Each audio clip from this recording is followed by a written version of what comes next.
திராவிட கழக பொதுக்கூட்டத்திற்கு தலைமையேற்றிருக்கும் தலைவர் அவர்களே, மேடையில் நிறைய பேர் இருக்கீங்க, ஒவ்வொருத்தரையும் சொல்லணும்னா டைம் ஆகும், மன்னிச்சுங்க. சிறப்புரை நிகழ்த்த வருகை தந்திருக்கக்கூடிய மேலாள் அமைச்சர் எங்களுடைய அரசியல் ஆசான் அண்ணன் பொன்முத்துராமலிங்கம் அவர்களே, வருகை புரிந்திருக்கக்கூடிய திராவிட கழக தோழர்களே, பொதுமக்களே, உங்கள் அத்தனை பேருக்கும் என் நன்றியை தெரிவித்துக் கொள்கின்றேன். நிறைய கருத்துக்களை சொல்றதுக்கு நிறைய ஆட்கள் இருக்காங்க. நான் ஒன்னே மட்டும் சொல்லிட்டு போயிடுறேன்.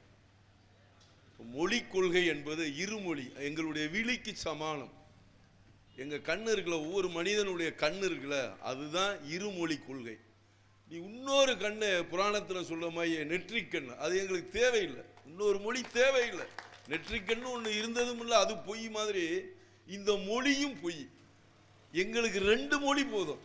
இந்த 2 மொழியை படித்து உலகத்தை ஆளக்கூடிய திறமை வாய்ந்தவன் தான் தமிழன். இந்த தமிழன் இந்த அளவுக்கு உயர்வதற்கு காரணம் தந்தை பெரியார், பேரறிஞர் அண்ணா, டாக்டர் கலைஞர், அவர் வழியில் வந்த திராவிட இயக்கத்தை சார்ந்தவர்கள் தான். பகுத்தறிவு கொள்கையை வைத்து எங்கள் மொழியையும் காப்பாற்றுவோம், எங்கள் இனத்தையும் காப்பாற்றுவோம் என்று சொல்லி விடைபெறுகின்றேன். நன்றி.